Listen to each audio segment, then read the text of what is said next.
നമസ്കാരം, ഞാൻ doctor Monica. ഇന്നത്തെ വീഡിയോ എന്ന് പറയുന്നത് രാസ്നാദി ചൂർണത്തിന്റെ ഗുണങ്ങളെ പരിചയപ്പെടുത്താനാണ്. എല്ലാവർക്കും അറിയുന്ന ചുമ, കഫക്കെട്ട്, ജലദോഷം തുടങ്ങിയിട്ടുള്ള പ്രശ്നങ്ങൾ അകറ്റാൻ വേണ്ടി നെറുകയിൽ രാസ്നാദി ചൂർണം പുരട്ടുക എന്നുള്ളത് മാത്രമല്ല, ഇതിന് പകരമായിട്ട് വ്യത്യസ്ത തരത്തിലുള്ള ഗുണങ്ങളും ഈ ഒരു രാസ്നാദി ചൂർണം കൊണ്ടുണ്ട്. ഇതിൽ പ്രധാനപ്പെട്ടതെന്ന് പറയുന്നത് വാതസംബന്ധമായിട്ടുള്ള സന്ധിവേദനകൾക്ക് വേണ്ടിയിട്ട് ഉചിതമായിട്ട് ഉപയോഗിക്കാൻ കഴിയുന്നു എന്നുള്ളതാണ്.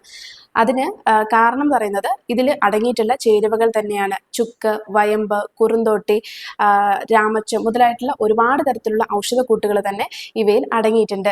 ഇതിന്റെ ഉപയോഗ രീതി എന്ന് പറയുന്നത് ആവശ്യാനുസരണമുള്ള രാസ്നാദിപ്പൊടി എടുക്കുക, അതിനകത്തേക്ക് ഒന്നെങ്കിൽ പുളിയില ചാറോ ഇല്ലെന്നുണ്ടെങ്കിൽ അരിക്കാടി വെള്ളമോ അതുമല്ലെന്നുണ്ടെങ്കിൽ നാരങ്ങ നീരോ ചേർക്കാവുന്നതാണ്. ഇവയിൽ മൂന്നെണ്ണത്തിൽ ഏതെങ്കിലും ഒന്ന് ചേർത്ത് ചെറുതായി ചൂടാക്കിയതിനു ശേഷം കുഴമ്പ് രൂപത്തിലാവുന്ന ഈ രാസ്നാദി ചൂർണം നമുക്ക് വേദനയുള്ള ഭാഗത്ത്, പ്രത്യേകിച്ച് മുട്ടുകൾക്കൊക്കെ വേദനയുള്ള ഭാഗത്തൊക്കെ തന്നെ പുരട്ടി കൊടുത്ത് ഇത് ഉണങ്ങിയതിനു ശേഷം അത് അടർത്തി മാറ്റുക. വീണ്ടും ഇതിന് പുറമെ നമുക്ക് പുരട്ടി കൊടുക്കാവുന്നതാണ്.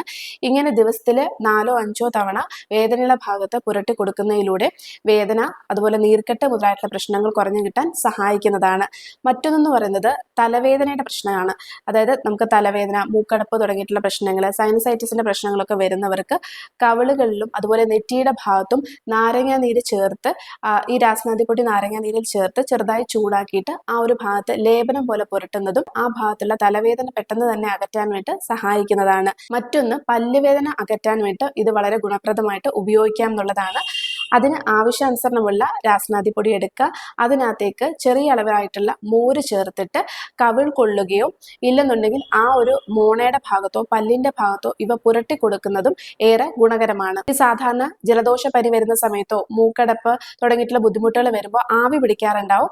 ഈ ആവി പിടിക്കുന്ന സമയത്ത് തുളസി ഇലയും പനിക്കൂർക്ക ഇലയും ചേർക്കുന്ന നേരത്ത് 3 നുള്ള് രാസ്നാദി ചൂർണം കൂടി ഇവയിൽ ചേർത്ത് ആവി പിടിക്കുന്നതിലൂടെ മൂക്കടപ്പ് പെട്ടെന്ന് തന്നെ കുറയ്ക്കാൻ വേണ്ടി സഹായിക്കുന്നതാണ്.